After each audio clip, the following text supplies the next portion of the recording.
Ustaz. Recording in progress. Assalamualaikum warahmatullahi wabarakatuh. Waalaikumsalam warahmatullahi wabarakatuh. Bismillahirrahmanirrahim.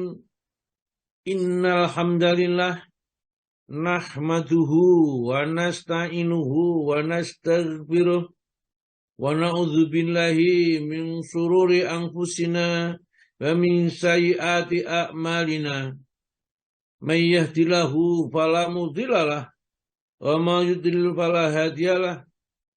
Asyhadu an la ilaha illallah wahdahu la syarikalah wa asyhadu anna Muhammadan abduhu wa rasuluh. Allahumma salli wa sallim wa barik ala Muhammadin wa ala alihi wa ashabi ajma'in. Subhanaka la ilma lana illa ma 'allamtana innaka antal alimul hakim. Allahumma aftah lana hikmataka wansur alaina rahmataka min khuzaini rahmatika ya arhamar rahimin. Qala Allah ta'ala fi kitabil karim. A'udzu billahi minasy syaithanir rajim. Ya ayyuhalladzina amanu taqullaha haqqa tuqatih wa la tamutunna illa wa antum muslimun. Ya ayuhan nasu taqu rabbakumul ladzi khalaqakum min nafsin wahidah wa khalaqa minha zawjaha wa bassa minhuma rijalan katsiran wa nisaa wattaqullaha allati tasaaluna bihi wal arham innallaha kana 'alaikum raqiba. Ya ayyuhalladzina amanu taqullaha wa qulu qawlan sadida yuslih lakum a'malakum wa yaghfir lakum dzunubakum wa may yuti'illaha wa rasulahu faqad faza fawzan 'azima. Amma ba'du fa innal asdaqal hadits kitabullah wa khairal hadi hadi Muhammadin sallallahu alaihi wasallam wa syarrul umuri muhdatsatuha wa kullu muhdatsatin bid'ah wa kullu bid'atin dhalalah wa kullu dhalalatin finnar. Saudara-saudaraku kaum muslimin muslimat jamaah asyifa yang dirahmati oleh Allah, alhamdulillah kembali setiap pagi kita mendapatkan santapan rohani pembagus hati kita, ya, yang kadang-kadang barangkali sakit atau kurang sehat gitu. Nanti itu akan mendapat penyembuhan lewat kajian-kajian pagi hari ini, ya. Tadi sang profesor sudah menyampaikan begitu jelas gamblangnya bagaimana keutamaan sholat, bahayanya meninggalkan sholat, kemudian ya fungsi sholat yang sesungguhnya semua sudah diterangkan.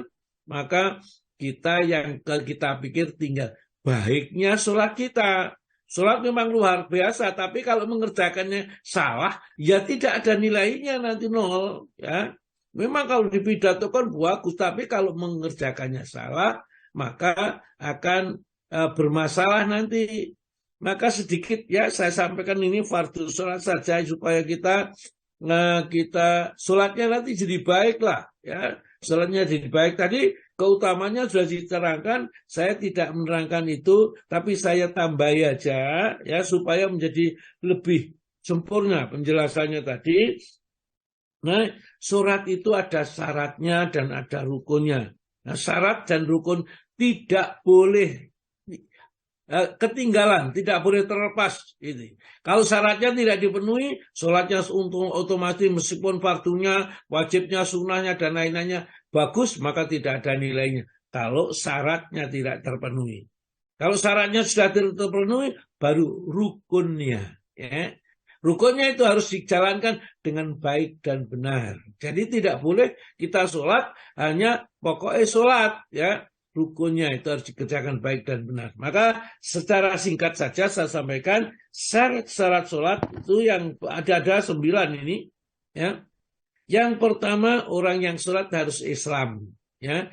Kalau enggak Islam, enggak masuk sholatnya, enggak diterima. Yang kedua, orang yang harus berakal. Orang gila tidak sah sholatnya, ya. Berakal, akalnya masih sempurna. Orang pikun, orang itu tidak diterima sholatnya karena sudah tidak mengerti. Yang ketiga, Tamyiz itu mampu membedakan antara yang baik dan yang buruk, ya. Jadi dia masih bisa membedakan yang baik dan yang buruk, bukan orang yang idiot.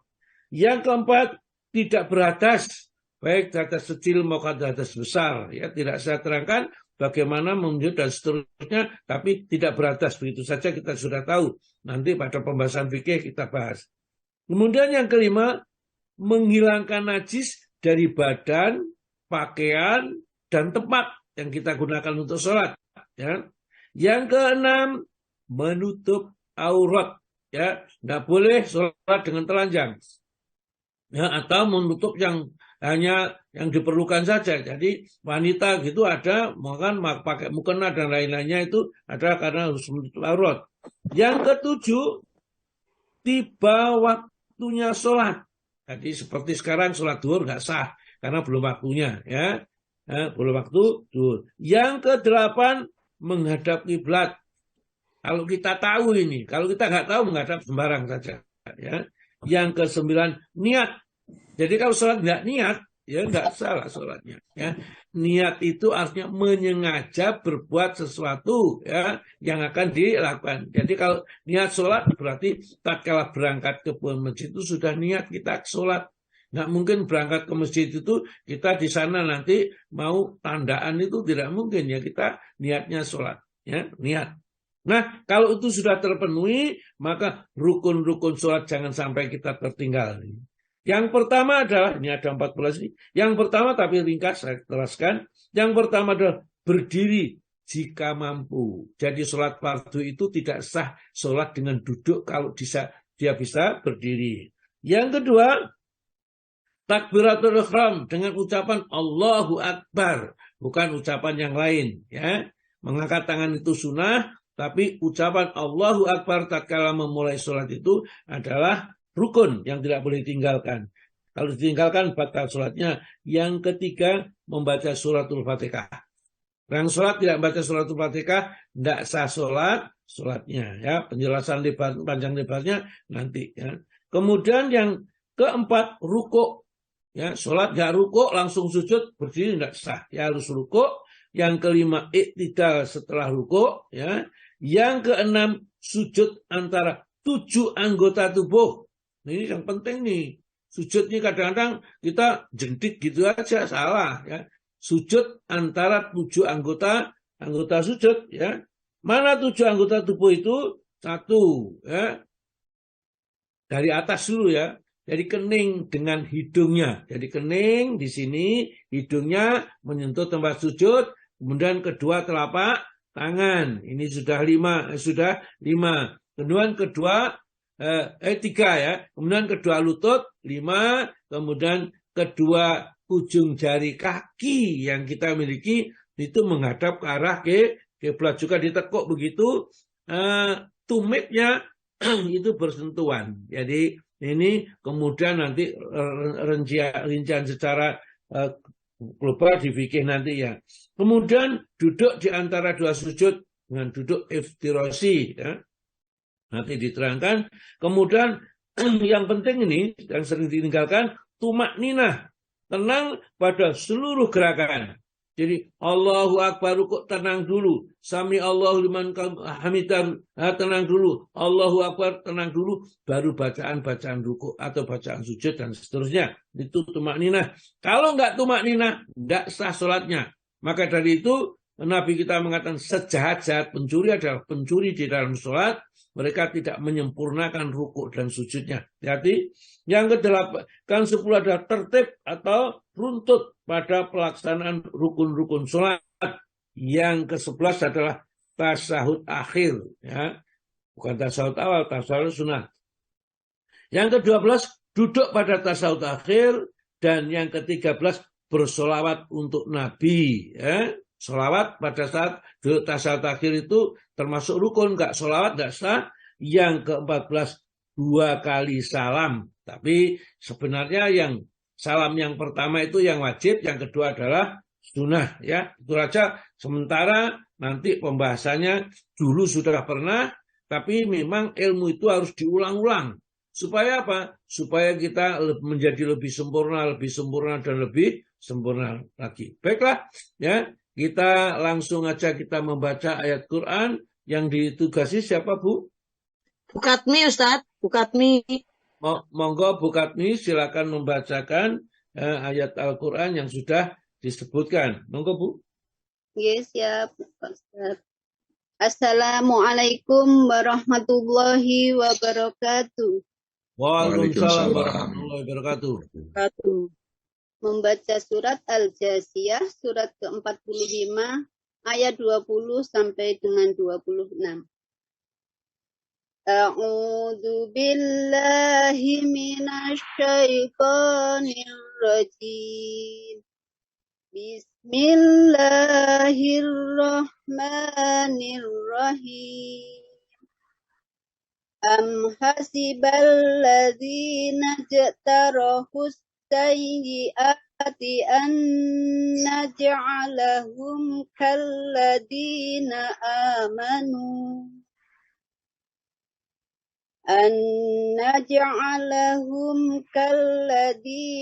amanu wa amilus solihati sawa'am mahyahum wa mamatuhum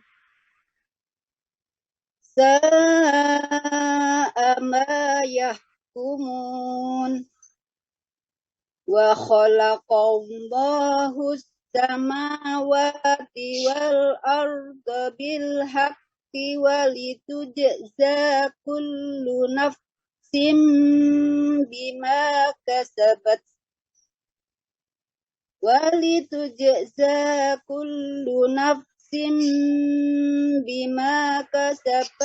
wa hum la yuzlamun.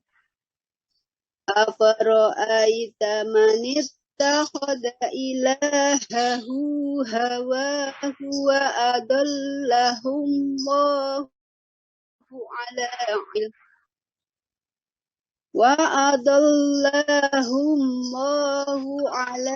ilm wa khatama ala sam'ihi wa qalbihi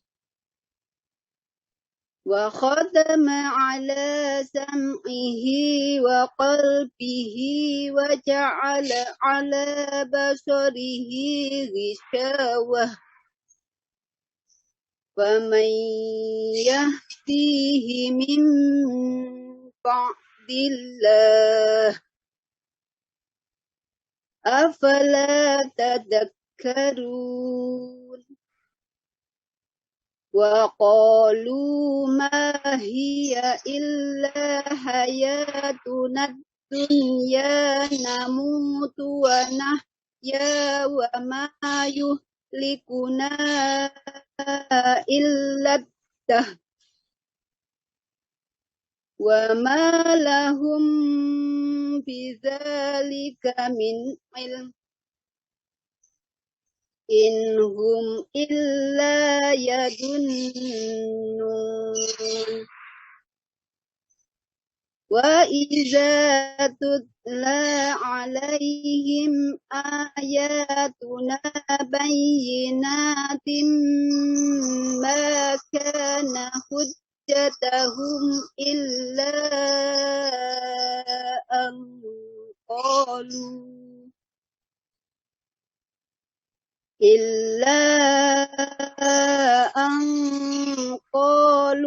tu bi abaina in kuntum shadiqin. Qulillahu yuhyikum thumma yumitukum thumma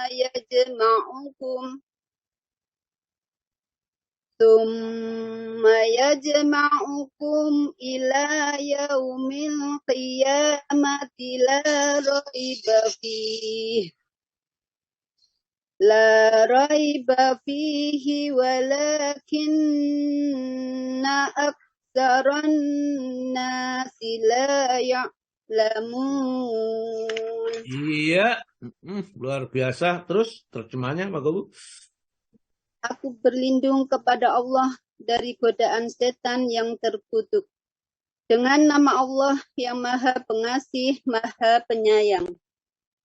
Al-Quran.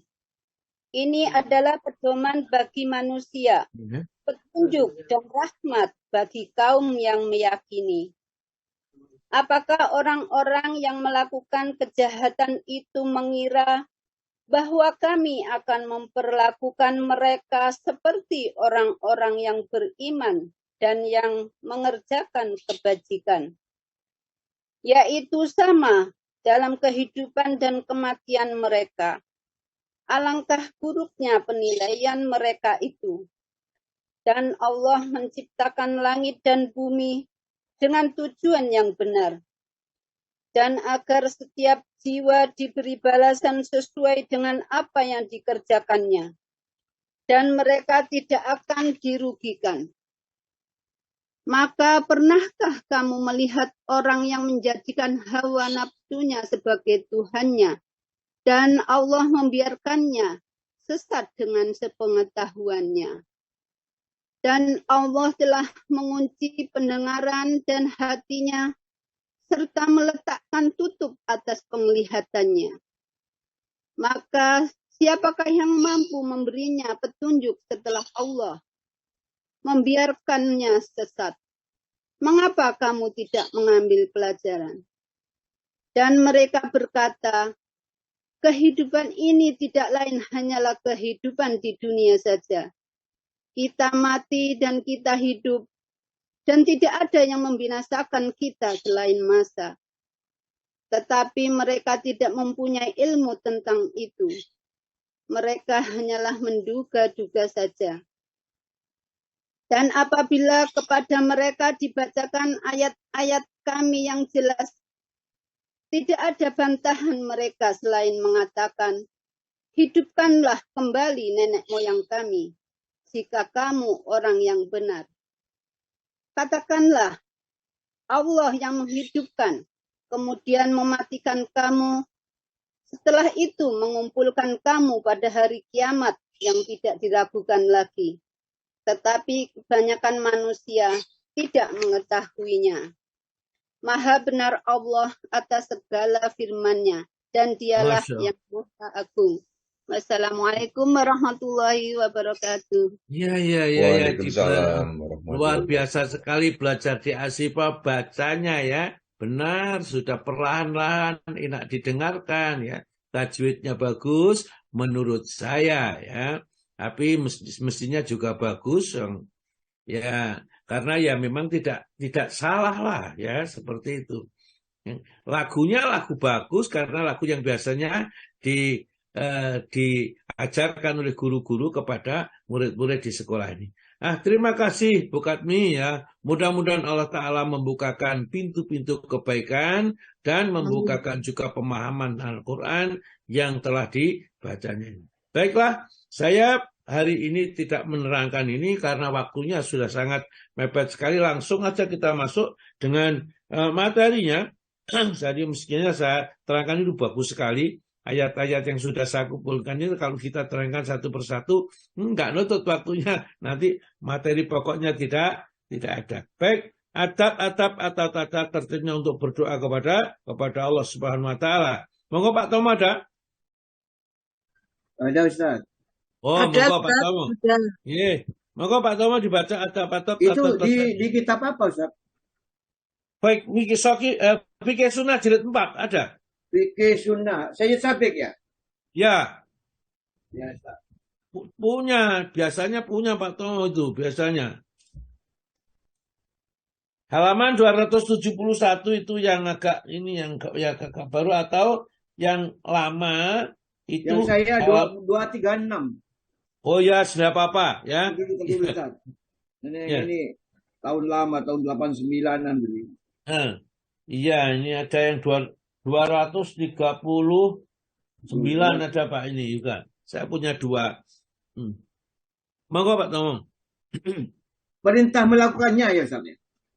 Adab-adab atau tata tertibnya. Kita masuk sudah bab yang kedua. Adab-adab tata tertibnya. Ya. Berdoa itu mempunyai tata tertib yang harus diperhatikan. Kita cantumkan sebagai berikut. 1. Mencari yang halal. Diriwayatkan oleh Hafidz bin Mardawid dari Ibnu Abbas, katanya, saya membaca ayat ini di hadapan Nabi Shallallahu Alaihi Wasallam, yang artinya, hai manusia, makanlah barang-barang yang halal, lagi baik yang terdapat di muka bumi. Tiba-tiba berdirilah Sa'ad bin Abi Waqqas, lalu katanya, ya Rasulullah, tolong Anda doakan kepada Allah agar saya dijadikan orang yang selalu dikabulkan doanya. Maka ujar Nabi, hai Sa'ad, jagalah soal makananmu. Tentu engkau akan menjadi orang yang makbul doanya. Demi Tuhan yang nyawanya Muhammad berada dalam genggamannya, jika seorang laki-laki memasukkan sesuap makanan yang haram ke dalam perutnya, maka tidak akan diterima doanya selama 40 hari. Dan siapa juga hamba yang dagingnya tumbuh dari makanan yang haram atau riba, maka neraka lebih layak untuk melayaninya. Ya, jadi dari hadis yang pertama ini, ya, untuk persyaratan doa dikabulkan adalah makanan, minuman harus halal. Bahkan kehidupan keseharian harus juga dipenuhi dengannya halal. Ya. Karena sesuap yang haram yang masuk ke dalam perut kita, itu sapuluan gitu ya. Ya, kita makan sapuluan masuk ke dalam perut kita, menyebabkan ya, doa kita selama 40 hari tidak diterima oleh Allah. Ya. Kemudian daging yang tumbuh dari makanan yang kita makan haram atau dari hasil riba, maka daging itu lebih layak untuk makanan api neraka lah, ya, yang sesuai dia masuk ke neraka. Maka dari itu, dari hadis yang pertama ini kita diingatkan kalau kita ingin doa kita diijabah oleh Allah Ta'ala, perhatikan makanan yang kita makan apa saja yang masuk ke dalam perut kita. Karena begitu kita memasukkan satu saja yang haram, ya, jenisnya sapuluan, 40 hari tidak dikabulkan doanya. Jadi kalau kita berdoa kemudian Allah tidak segera mengabulkan itu, jangan menyalahkan Allah. Allah janjinya pasti mengabulkan, tapi tentu ada syaratnya. Syaratnya apa? Fal yastajibu li wa yu'minu bila Allahum yarsudun. Beriman kepada Allah, memenuhi semua perintah-perintah dan menjauhi semua larang-larangan, ya. Kemudian mudah-mudahan dia berada di dalam yang lurus tetap, ya. Kalau makannya adalah sudah makan barang yang haram, satu suap saja, ya, 40 hari. Bagaimana kalau 10 suap? Ya dikalikan 10 kalau gitu. Bagaimana kalau miliaran, ya, itu korupsi yang sudah dikerjakan itu masuk ke dalam perutnya. Atau barangkali sudah menjadi istri kedua, istri ketiga, dan lain-lainnya. Ya, itu dari hasil haram. Bagaimana orang seperti itu dikabulkan doanya? Maka dari itu segeralah bertobat. Mereka yang makan barang-barang yang tidak dihalalkan oleh Allah Subhanahu wa Ta'ala untuk memakannya, maka segera bertobat, mohon ampun kepada Allah. Dan yang tak sadar bahwa itu hasilnya dari hasil yang tidak halal, segerakan hilangkan, ya. Dengan cara apa? Berikan kepada, karena kita sudah tahu kita itu dolimnya kepada siapa. Misalnya koruptor sudah, ya. Kemudian bertobat kepada Allah, dikembalikan koruptornya kepada yang berhak. Tanyakan kepada yang ulama, barangkali saya itu korupsi, ya. Asalnya menteri ini kemudian diberi perumahan, diberi ini, uang ini, padahal itu dari rakyat, kerjanya sendiri pada saat sidang itu tertidur padahal itu. Berarti seluruh apa itu adalah haram, dikembalikan kepada yang berhak. Karena makanan atau daging yang tumbuh dari makanannya haram atau hasil riba, maka tempatnya di dalam neraka. Jadi intinya yang pertama tadi ini makanan harus halal. Hadis yang kedua, monggo Pak.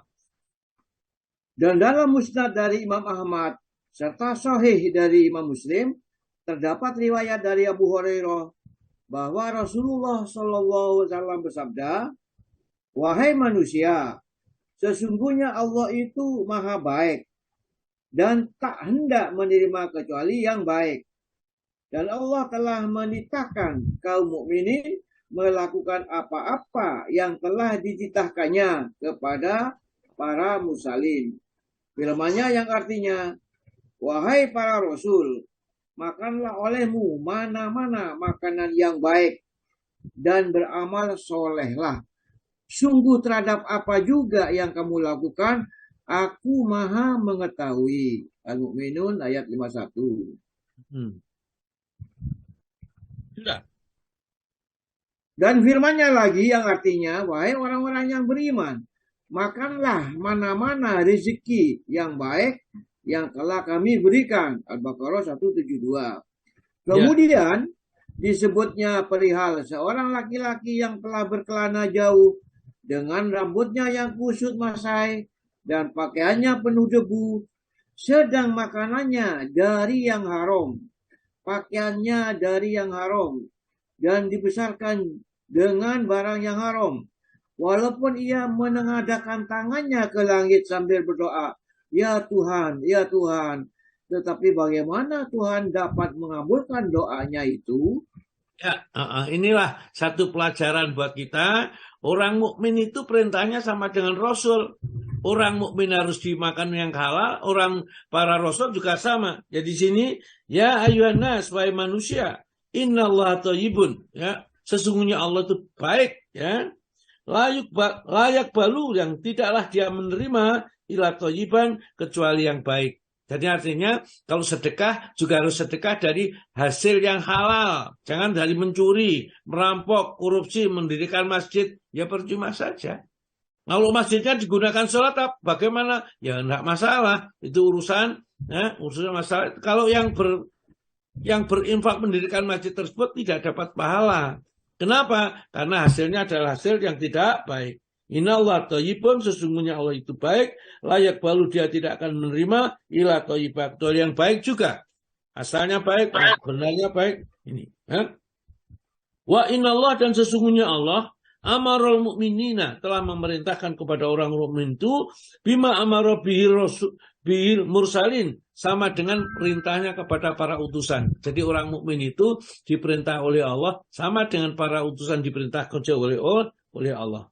Faqala, kemudian dia membaca Allah berfirman ini, ya ayyuhar rasul, wahai para rasul, kulu makanlah minat thayyibat, dari hal-hal yang baik-baik saja, ya.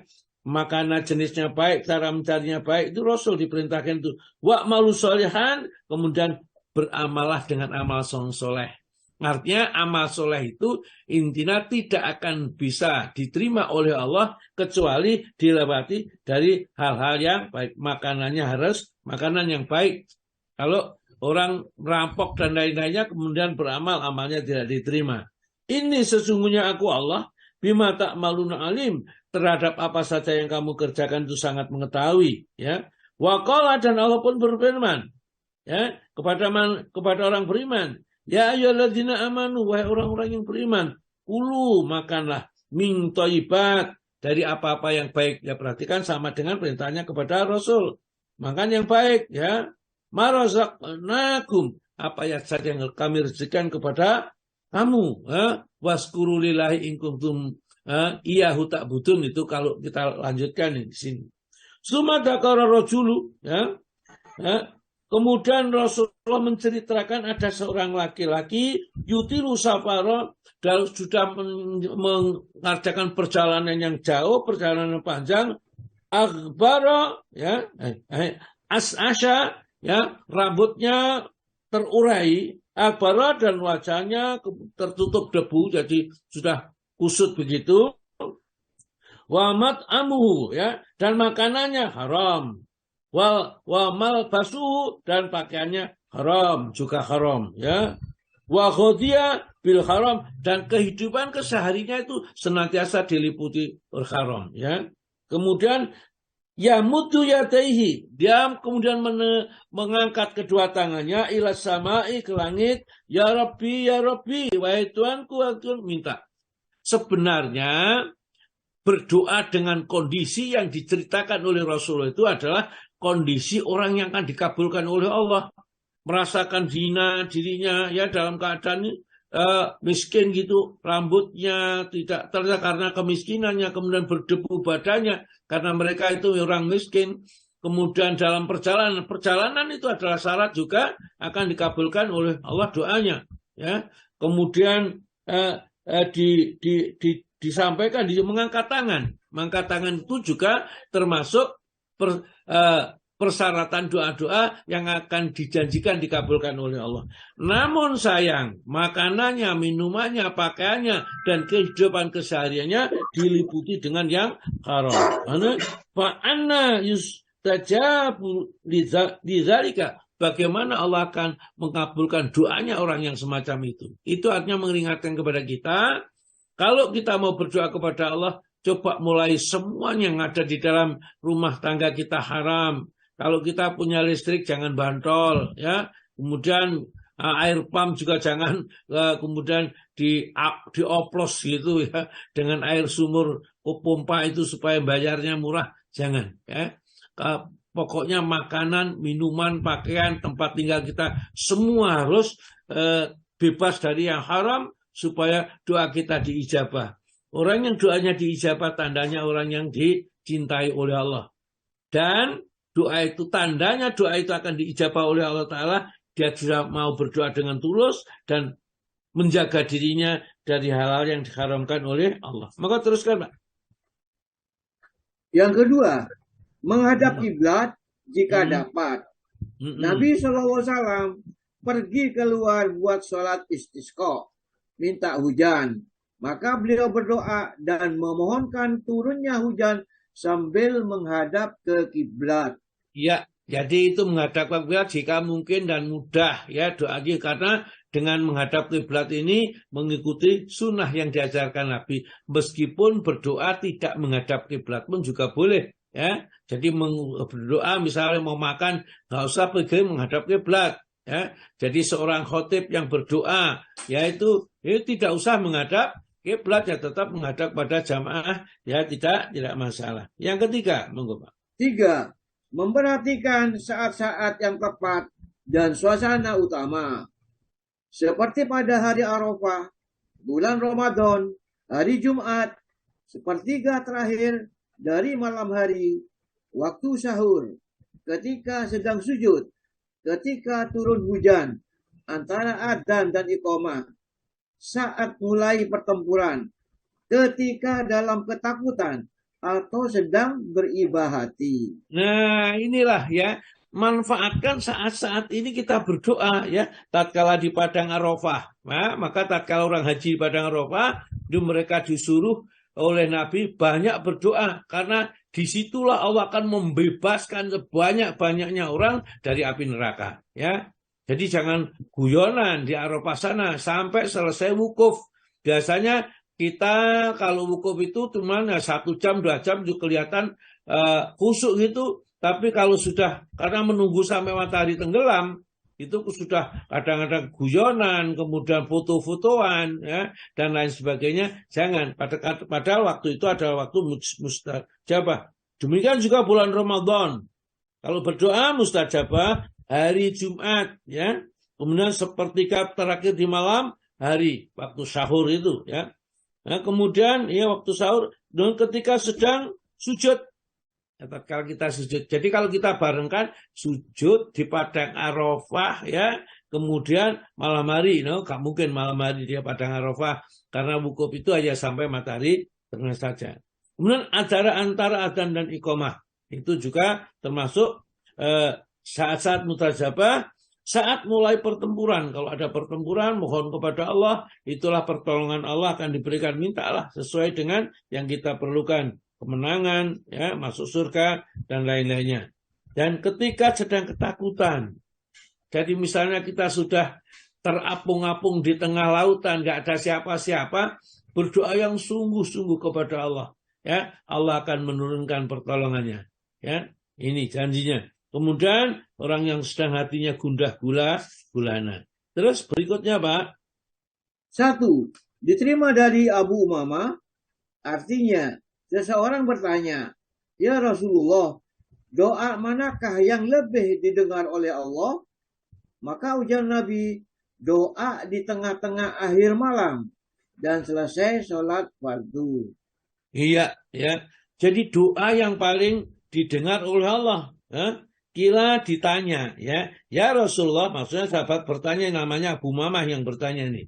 Ya Rasulullah, wahai Rasulullah, ayat doa, ya, doa manakah asma yang paling didengar oleh Allah Ta'ala, yang paling akan diperhatikan dan akan dijawab tentunya, ya. Kalau maka Nabi kita dawuh bersabda, jauful laili, ya, di tengah malam, al-akhir yang akhir, sepertiga malam terakhir itu adalah saat-saat mustajabah, ya, wa dubur sholati, ya, di dalam penghujungnya sholat, al-maktubati, sholat yang wajib. Jadi kalau setelah selesai sholat, setelah zikir-zikir, kita disuruh berdoa. Jadi tidak dilarang, yang menyalahi adalah begitu assalamualaikum warahmatullah, assalamualaikum warahmatullah, langsung mengangkat tangan berdoa. Itu tidak pernah dikerjakan oleh Nabi dan para sahabat. Mesti diselingi dengan zikir-zikir kepada Allah, kemudian istighfar dan lain-lainnya. Di akhir sholatnya itu dia berdoa kepada Allah. Atau doa bisa disampaikan tatkala tasahud akhir, ya. Tasahud akhir pada saat membaca tahajud yang terakhir itu kita berdoa, ya. Fil alamina innaka hamidum majid, ya. Dan kita Allahumma gfir lima qadamtu wa ma akhartu wa ma asrartu wa ma a'lantu wa ma ta'alamu bimini, misalnya, ya. Ya, insyaallah ampunilah dosa saya yang terang-terangan, yang tersembunyi, yang besar, yang kecil, dan dosa yang engkau yang mengetahui. Ya, kita bisa baca. Bolehkah bahasa Indonesia? Boleh, doa namanya. Doa kita boleh bahasa Indonesia, tapi jangan keras-keras, ya. Cukup kita sendiri yang mendengar di saat sebelum salam. Allahumma a'ini ala dzikrika wa syukrika wa husni ibadatika ya muqallibal qulub tsabit qalbi ala dinik. Ya, doa-doa, ya, di penghujung sholat, ya, di penghujung sholat itu tuh dianjurkan. Yang nomor 2, monggo Pak Tamu. 2. Dan diterima dari Abu Hurairah bahwa Nabi SAW bersabda, jarak yang paling dekat di antara hamba dengan Tuhannya ialah ketika sedang sujud. Maka perbanyaklah doa ketika itu, karena besar kemungkinan akan dikabulkan.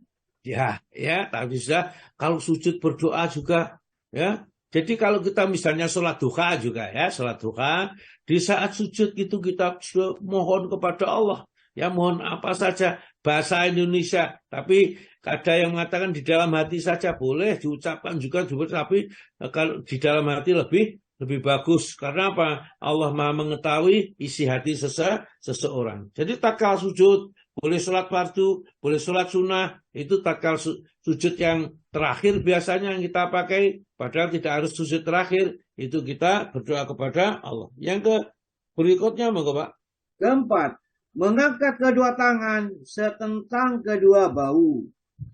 Berdasarkan apa yang diriwayatkan oleh Abu Dawud dari Ibnu Abbas, katanya, jika kamu meminta, hendaklah dengan mengangkat kedua tanganmu setentang kedua bahumu atau kira-kira setentangnya. Dan jika istighfar, ialah dengan menunjuk dengan sebuah jari.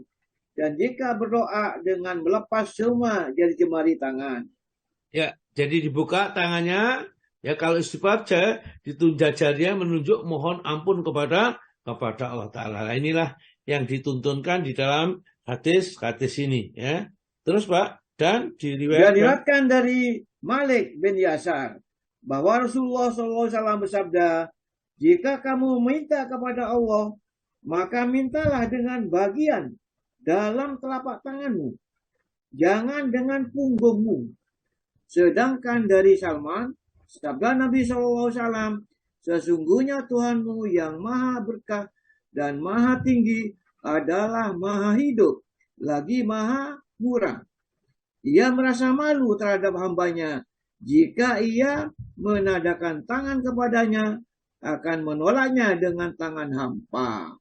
Ya, jadi kalau ini juga kita sebaiknya dianjurkan untuk kalau berdoa itu mengangkat kedua tangan ini. Nah, jangan sampai ditutupkan ke sini tangannya, diangkat ini setentang dengan bahu, jangan terlalu tinggi ya. Karena tuntunannya lah seperti itu ya, kecuali mungkin dalam sholat istiqo ya, yang di Rasulullah berdoa sampai kelihatan kedua putih ketiaknya ini pada saat berdoa kepada Allah Ta'ala. Tapi kalau doa-doa biasa ya setentang dengan bau ya, itu kalau kita berdoa kepada Allah. Dan tangannya dibuka, jangan dijadikan satu seperti orang nyembah gini ya. Terus yang kelima, memulainya dengan memuji Allah, memuliakan dan menyanjungnya, serta memuliakan, mengucapkan sholawat Nabi, berdasarkan hadis yang diriwayatkan oleh Abu Dawud dan Nasai, juga oleh Tirmidzi, yang menyatakan sahnya dari Fudhalah bin Ubaid, yang artinya bahwa Rasulullah SAW mendengar seorang laki-laki berdoa selesai sholatnya tanpa membesarkan Allah dan mengucapkan sholawat Nabi, maka sabdanya, orang ini terlalu tergesa-gesa. Kemudian dipanggilnya orang itu, lalu ditanya kepadanya, juga kepada orang-orang lain, jika salah seorang di antaramu berdoa, hendaklah dimulainya dengan membesarkan Tuhannya yang Maha Agung, yang Maha Mulia, itu serta menyanjungnya, lalu mengucapkan sholawat atas Nabi SAW, serta setelah itu barulah ia berdoa meminta apa yang diingininya. Ya, maka dia kalau berdoa ini ya diawali alhamdulillahirobbilalamin, kemudian baca sholawat Allahumma sholli ala Muhammad wa ala ali Muhammad kama shallaita ala Ibrahim wa ala Ibrahim innaka Hamidum Majid, ya, kemudian berdoa Allahumma ighfirli dunubi waftakhli abwaba rahmatik, misalnya ya, itu ya kalau masuk ke dalam masjid itu doanya seperti itu boleh ya. Atau kita kemudian kalau sudah selesai kemudian baca sholawat sallallahu ala Muhammadin wa ala alihi washabihi ajmain walhamdulillahirabbil alamin. Jadi doanya diawali dengan alhamdulillah, kemudian sholawat, diakhiri dengan sholawat dan alhamdulillah. Dan doa itu sebaiknya diulang-ulang dan membaca dengan mengagungkan, membesarkan Allah. Nanti ada beberapa di sini doa awalan yang kita baca, kalau kita membaca doa itu tidak akan ditolak oleh Allah Subhanahu wa Ta'ala. Nomor 6, masih sedikit lagi. Memusatkan perhatian, menyatakan kerendahan hati dan ketergantungan kepada Allah yang Maha Mulia, serta menyederhanakan tinggi suara antara bisik-bisik dan jahar. Ya, jadi saya kira sementara cukup dulu Pak Tomo. Insya Allah sampai halaman berapa itu Pak? Saya halaman 243. Ya, 243 di 276 ya. Mudah-mudahan nanti kita bisa melanjutkan lagi ya untuk lain kali. Karena ini waktunya sudah waktu tanya jawab. Monggo silahkan ya, Pak Agus, saya sampai kembalikan dulu.